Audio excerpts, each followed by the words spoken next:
Hey everybody, it's Saratoga, and today I want to talk to you about what it's like for me to be a channel, and also to talk to you a little bit about some of the beings that I channel. And I want to share a little bit with you guys about what it's like for me to live an interdimensional existence, so that you can see for yourselves that there's way more to reality than just meets the physical eye. So if that topic interests you, keep on watching. And if you're new to my channel, hit that subscribe button so that you are notified whenever I post a new video to guide you on your spiritual awakening.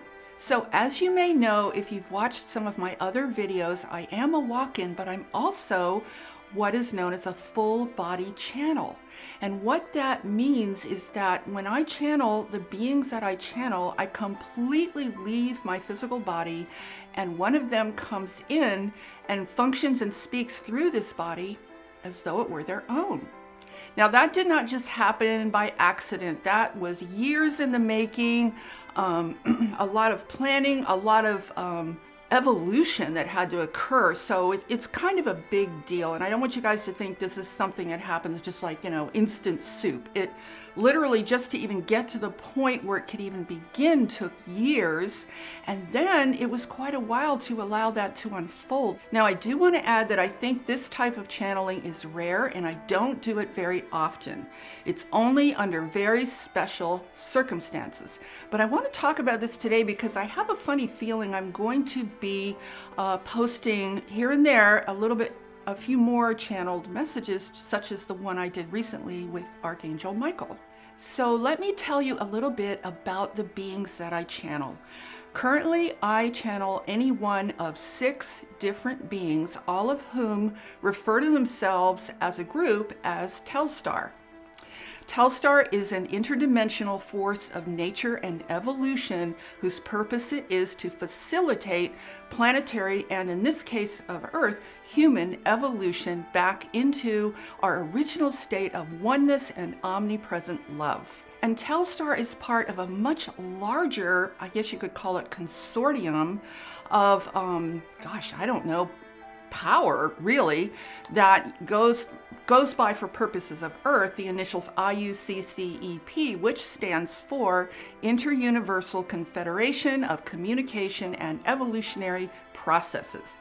Because you see, this kind of work goes on throughout this entire universe, because this whole universe is ascending back into its original state of incredible beauty and love. And oh my gosh, you guys, you have no idea how amazing the place is that we are all meant to be going and will eventually reach. So who are these 6 beings? Well, the one that you're the most familiar with, I'm certain, is Archangel Michael. However, in the context of Telstar, he goes by the name Michael or Michael, or simply Archangel Michael. And he's kind of the central figure in terms of this grouping of beings. There are total 3 men, Archangel Michael, one named John and one named Adam, and 3 women who go by the names of Sanjia, Mirabai, and Isadora. Now, these beings appear human like us, but in the most incredibly evolved state you could ever imagine in your wildest dreams. Now, how do I know that? Because I can see them. I have the ability to see interdimensionally, which means they can enter into our dimension in such a way that they are visible to me in a very visceral fashion. And in fact, when one of them is in the room, they actually look much more real, much more filled with substance of energy, light, and presence than anything in our physical world. So the reason that they have chosen to do this type of channeling, where it's a full body experience, and by the way, when they're in this body, I'm not here, so I don't remember anything that happened, and I'll talk about that in a little bit. But the reason they've chosen this way is because when they are physically present in a room through this body channeling, it really is to give people as close as possible an experience vibrationally of how amazing it is, how amazing we are as beings, because it's not about them. It's never ever been about them. It's about we human beings on this earth. So they want to give people almost like a reminder, like, does this spark a memory in you? Does this spark something in your heart that reminds you who you really are? It's for them, it's only about who we really are. It's not about them at all. Now, I want to talk a little bit about Archangel Michael, because in the context of Telstar, first of all, when I see Archangel Michael, I don't see him with any wings at all, because it's a whole different, I guess you could call it function or arena than what we typically are familiar with from past history and historical writings and, you know, what the usual experience is. This is a very different experience. And I know some of you guys out there that follow me on YouTube have been there with him channeling as Telstar, so you guys know exactly what I'm talking about. And the funny thing is, for years, because I've been channeling for a very long time, for years, we never said anything, this is Archangel Michael. He never said anything that he was Archangel Michael. It was never ever stated, but it was so amazing because so many people would come to me and they'd say, that's Archangel Michael, isn't it? They just knew. So let me explain to you what the difference is between the Archangel Michael that we're mostly familiar with on planet Earth, the winged angel version of this archangel, and how different it is in the context of Telstar and that connection to, as I refer to as IUSEP. So in the usual version or experience, I should say, of Archangel Michael, the way we view him is he's here to support us and help us with our fears and give us protection from, you know, the bad stuff that goes on this planet and all of those wonderful things. And that's all absolutely real and true. But there's a higher function. And I believe that we are finally at a point in our planetary evolution where he can begin to enact that function, which is the core function of his purpose, is the final elimination of the source of fear, which means the source of all the suffering, all the pain, all the death, all the junk that causes us so much misery in this world. Because you see, all of that stuff is just symptomatic of a deeper problem.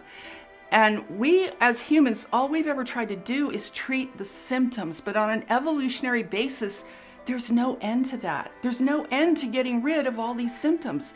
It's so important that we go to the core, that we go to the root cause. And the root cause can be found in a very interesting little trick of physics, which I'm not going to go into here because we have an entire event that we do about that. But let's just say his primary function is the elimination of that initial core source or cause, which is, as I said, a trick of physics, but that requires our co-creation, because free will, if you guys remember, I've said this many times, free will is king in this universe. So unless we want this kind of change for ourselves, it's not going to happen. So it's really up to us on a collective basis on this earth. It really depends on the extent to which we desire to move forward at a massive scale in our evolution, at a massive scale in our ascension, to really transcend, not even just transcend, but restore who we are and what this planet is actually intended to be. So when I see any of the beings in Telstar, I'm literally seeing into the world that we're all meant to be in ourselves. And I've got to tell you guys, there are no words to describe the beauty of that world. So if they come into a room and I can have a conversation with them just like I'm having with you. And it's like when they're there, they radiate light and presence, and the color is so vivid. It's so pure. It's so spectacular. I really don't have words to describe it. The color of their clothing, their skin, they're just, everything is so it's just mind-blowing, really. And in fact, I'll tell you this, guys, if they are really, the more present they are, I think they actually calibrate their degree of presence, because when they become really, really present, for me, I'm just speechless. It's like you can't even think, because your conscious mind, that's, the voice in your head that just goes blah, blah, blah about everything, it just turns off. It's just like, oh my gosh, it's just like you just know you're in another realm. It's so beautiful. So, and the love is indescribable. Okay, but that's who we all are. See, they never present themselves as, oh, some hierarchical version of something. They really want us to understand that this is who we are too. This is the truth about who we are. That's why we don't ever talk about things like, hierarchies, spiritual hierarchies and stuff like that, because as Telstar, our goal is we just want to go directly to the end result, directly there. Let's just not mess around. Let's just go directly to that infinite state of being that is who we really are. Now, the channeling is very interesting for me, because when I leave, I have had times where I could channel for hours, literally hours. It's actually not even accurate to say I'm channeling, because I'm not there. I'm not doing anything. By the way, this is all by agreement. This is never, ever without agreement. They are 100 million trillion % respectful of my will. Nothing ever happens outside of what I would desire to see happen. So, my will is king, as is yours, as is everyone's in this universe. So that respect is total. Okay, I just want you guys to understand that. So anyway, I might be gone for hours. And when I might be gone, it's a bright sunny day. I come back, it's pitch black night. And that's that's a weird experience, because it's like missing time. I have missing time in my life. And that's why we don't do this like all the time. This is, as I said, this is on very special occasions, because I literally, it's almost like a chunk of my life has been removed. Which I don't have a problem with, because that's my purpose, and I'm very happy about that, actually. But here's where I see the value in my ability to be able to see them, beyond just the fact that I kind of need that connection. I really want that connection. I love it. It's beautiful. It's awesome. But here's a greater value that I see in my ability to see them, to interact with them, to speak with them, is because I can talk to you guys and tell you what that's like, because even these beings in their channeled form, they're still coming through this physical body, so you're never going to get the full impact when it's just them, okay? I want to share with you guys, one night I had this dream. This was years ago, and I know it wasn't a dream. I refer to it as a dream just because I was sleeping, right? But it was not a dream.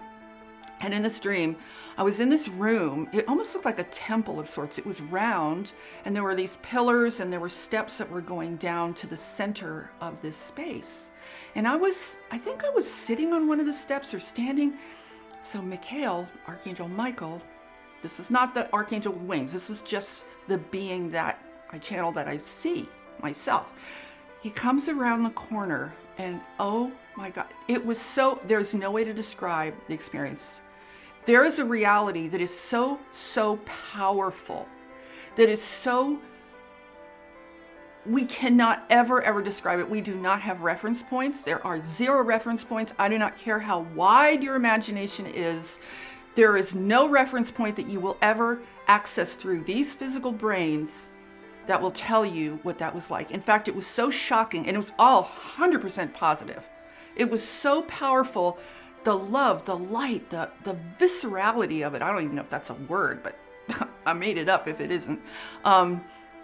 It actually, I just snapped awake in bed, because it was so shocking. I don't even think that I could even process that experience from this physical body at all. But it stayed with me. It's never left me. And that is probably the moment that I knew beyond any shadow of a doubt from being on this earth, that this place that we are all intended to be in is 100% real. It is real. It's not imaginary. It's not abstract. It is so real. I'm telling you guys, from that place, this place just goes poof like a dream. This is just a big dream. It's a big etheric dream, and it doesn't even exist in that reality. Okay, so I just wanted to share a little bit of this with you guys so that you really understand that, man, there is so much more than what we think. There's so much more than what we project. We think, in other words, what we project in terms of where we think we're going in our ascension process, in our spiritual awakening. It's what we think about from these earthly minds is so small, is so minor compared to the truth, compared to the reality that we are headed toward if we want to go there. But to go there, we have to let go of all of our beliefs. We have to let go of our limitations. We have to let go of our conditions and wanting to hold on so tightly to all this struggle and pain and suffering because it's all we've ever known. You know what I'm saying? It's actually not all we've ever known, but it is all we've ever known in terms of this world and this earth in its current finite state. Okay, so I think that's enough for now. I just wanted to give you guys a little bit of a taste, a little behind the scenes of how my life is, and really, it really is an interdimensional life. I'm not kidding, guys. Okay, and I love it. I would not have it any other way. It's beautiful, it's awesome, it's powerful. Okay, so with that, I'm sending you guys so much love. And by the way, remember again, hit that subscribe button and that notification bell so you get all of my future videos to help guide you on your spiritual awakening and your ascension journey. So have a beautiful day, everyone. I'm sending you loads of positive energy. Namaste, everyone.